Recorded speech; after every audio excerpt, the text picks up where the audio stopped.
chance kami pero hindi namin masabi dahil talagang bago kami pumunta ng series talaga, nagkulang na naman yung turn namin, nagkulang kami. Pero siyempre hindi naman kailangan doon sisipin. So sa importante lang ngayon, naka-recover kami at sana magtuloy-tuloy kami sa game. Thank you. And for CC, best player of the game with 26 points. Yun lang din, gano'n lang din kasarap yung feeling na itong importanteng panalo yung nakuha nyo after yung consecutive losses. Nakakamiss yung ganitong feeling. Kasi simula ng series na hindi kami nakatikim ng ganitong panalo. And ayun, sabi nga ni Coach, may nawala. Pero nag-step up yung iba. And ayun, as a captain naman, sinabi ko lang dito sa mga kasama ko na kaya natin agawin yun. Pagtrabaho lang kami. And huwag lang kami tigigil. Isipin namin kung ano yung mga nangyari sa team namin.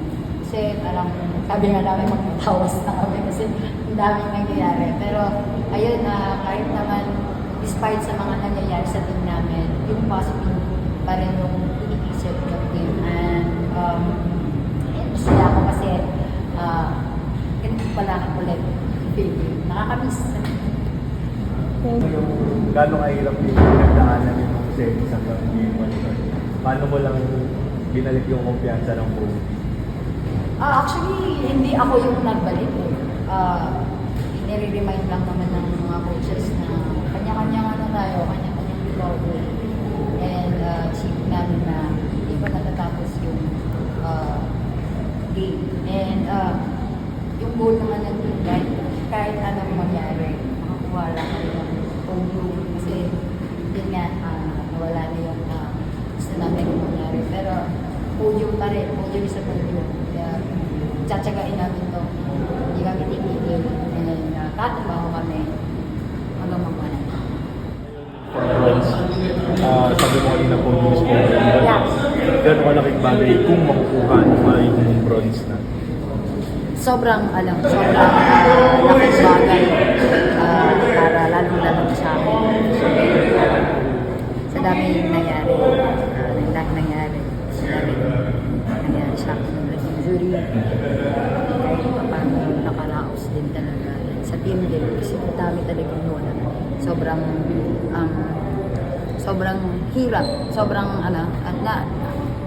Kung titingnan mo as a teammate sa mga kasama kong nawala, ang hirap kasi sa mga nawala din, may mga advantages na, alam mo yun, na kaya nila, may kakayahan sila na advantage yung team sa ayun, sabi rin naman ni Sir Jonathan, kumpletuhin natin yung podium, kasi di ba yung Christmas nag-celebrate. We're praying na manalo din mamaya yung green line pero may magandang outcome.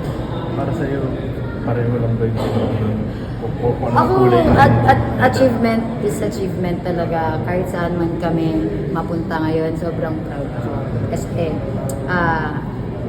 maraming may gusto sa kung ano yung meron kami ngayon na naglalaro games sa Battle for Bronze and Finals. Kaya ito, cherish nito, hindi namin ito papakawalan. Ang saya kaya umuwi ng may, kahit ibang kulay yun, di ba?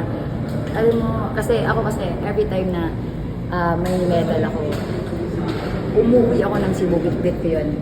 Tapos binibigay ko yun sa tatay ko pag sinusunod ako. Kaya, yun yung pinaka ginagawa ko talaga. Kaya, podium is a podium. And, ayun, trabaho ng lahat yun. Wala kaming dapat pagsisisihan.